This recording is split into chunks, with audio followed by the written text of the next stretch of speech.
अथर्व, काय झालं? काही टेन्शन आहे का? मीराच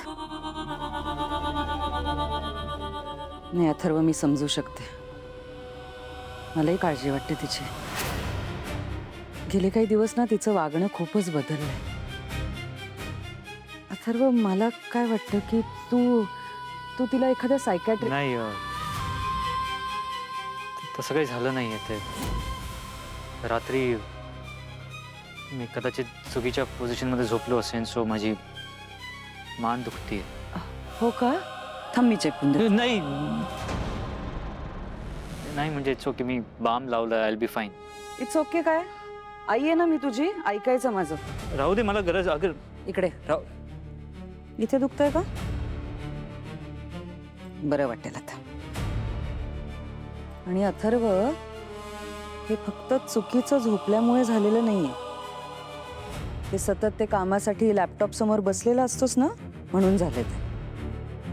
बाळा, काम करावं पण आरोग्याकडे पण लक्ष द्यावं, नाही का? मी काम करते, थोड्या वेळाने ना तुला शिकवून देते.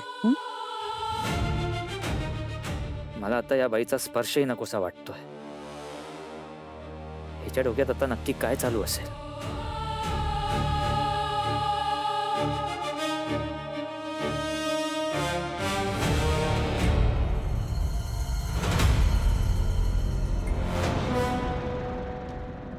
काय रे? काय काय झालं? असं उठलास का अथर्व? नाही, मला वाटलं मी सरळ बघितला तिकडे. झुरळ? नाहीये झुरळ इथे. अजूनही घाबरतोस ना झुरळाला? ये बस. नाही, मला एक अर्जंट मेल करायचं. सकाळीच करायचा होता मेल. मी विसरलो होतो. मी येतो. नाही अरे. आलो मी. हो.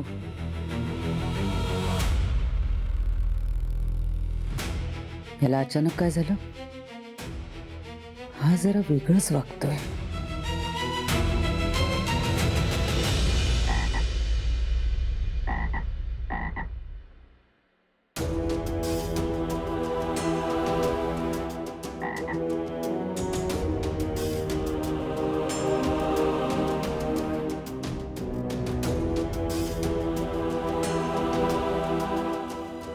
मॉम मॉम मॉम हे असं हे अंगारा अंगारा टाकल्याने या फ्रॉकचा डॅड होईल परत.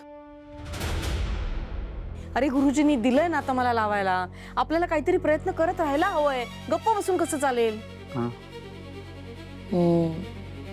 काहीतरी प्रयत्न करायलाच हवे. तू तर काही बोलूच नकोस. माझ्या हातातून मंगळसूत्र खेचून फेकलंस ना तू. त्या मंगळसूत्राचा आपल्याला काही उपयोग नव्हता. आणि आणि जर तिचं मंगळसूत्र आपण तिला परत दिलं नसतं तर मंजिरीने माझा जीव घेतला असता. मग आता आपण काय करायचं? हातावर हात ठेवून गप्प बसायचं? हा, काय करून ठेवलंय ते? आता काय करायचं मी? मॉम तू तू रागवणार नसशील तर मी काही सजेस्ट करू तुला? बोल. सोडून देऊया यांना नदीमध्ये. हा, अरे असंच त्यांना ठेवलं ना तर मरतील ते. नदीत त्यांना सोडलं ना तर आजूबाजूला अजून 2-4 बेडूक भेटतील, त्यांच्याबरोबर डराडरा करतील, काहीतरी किडे मासे खातील, कसं बसं जगतील ते. माझे डॅड आहेत ते, मला काळजी वाटते त्यांची. सोडून देऊया त्यांना. एक मिनिट अजित. हा, तो एक बेडूक आहे. It's an amphibian. तो जमिनीवर पण राहू शकतो आणि पाण्यात सुद्धा. It doesn't matter. राहू शकतो ना, राहू शकतो, पण डॅडला पोहायला आवडायचं, सो नदीत त्यांना बरं वाटेल. काय चाललंय तुमच्या दोघांचं? फालतू बडबड करताय दोघ जण. चुप एकदम. फालतू काय मॉम त्यात? आता या फ्रॉक आय मीन डॅडचं काय करायचं हे ठरवावंच लागेल ना आपल्याला. त्यासाठीच बसलोय ना इथे आपण. आयडिया आपण एक काम करूया, यांना घेऊया आणि मंजिरी मामीकडे जाऊया. तिला सांगूया ह्यांचं काय ते तूच कर आता. चला. नाही, मंजिरी खूप हुशार आहे. आपले हात कायम दगडाखाली राहावेत म्हणून ती यांना लवकरात लवकर माणूस नाही करणार. पण मी सुद्धा गप्प बसणार नाहीये. आणि मग काय काय करणार आता?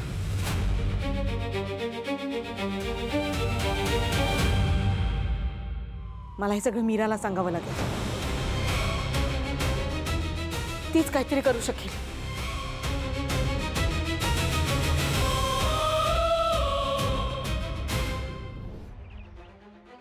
मंजिरी आत्मा असेल का ग? नाही, ती आत्मा असती तर लोकांना स्पर्श कसा करू शकली असती? म्हणजे बघ ना, सगळे तिला बघू शकतात, ती सगळ्यांशी बोलू शकते, स्पर्श करू शकते. ती नक्कीच आत्मा नाहीये. मग ती नक्की आहे तरी कोण? एखादी यक्षिणी? लोककथांमध्ये, गोष्टींमध्ये खूप ऐकलंय की त्या सुंदर असं स्त्रीचं रूप घेऊन माणसांना मोहात पडतात. त्यांच्या खऱ्या रूपापर्यंत सहजासहजी पोहोचता येत नाही. वा मीरा वा, किती मोठी मजल मारलीस ग. नीरती देवीला प्रसन्न केलंही नाही. मग सांगितला का नीरती देवीने चिरतारुण्याचा मार्ग? मला चिरतारुण्याची गरज नाहीये. हो, अरे देवा, मग तुझी सगळी मेहनत वाया गेली ग बिचारी. काहीही वाया गेलेलं नाहीये. आम्हाला सगळं कळलं.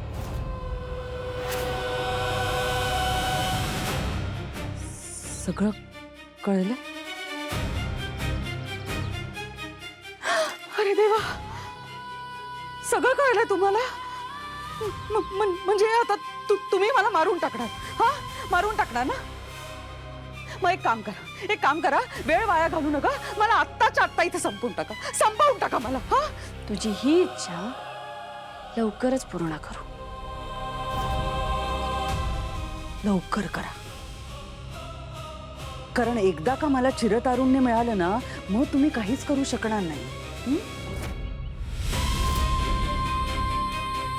तसं तुम्ही आत्ताही काहीच करू शकत नाही म्हणा. एवढी हिंमत वाढली आहे तुझी? मग तुझं खरं रूप दाखव आम्हाला. दाखव ना, आता का घाबरतीयस? मला खरं सांगा, तुम्हाला माझ्या खऱ्या रूपाबद्दल कळलंय ना?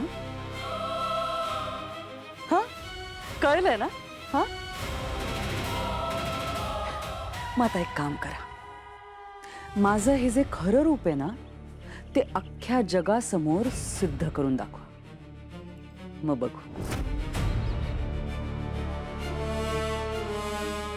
आता इतकं बोलतीयस, मगाशी काय झालं ते विसरलीस का?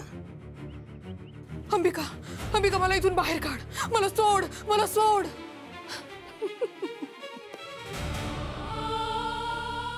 आयुष्यभर लोकांना स्वतःच्या कैदेत ठेवणारी तू जेव्हा स्वतः कैद झाली तेव्हा कसं वाटलं मंजिरी? अंबिका, तो माझ्यासाठी एक निव्वळ खेळ होता ग. पण मला खूप मजा आली.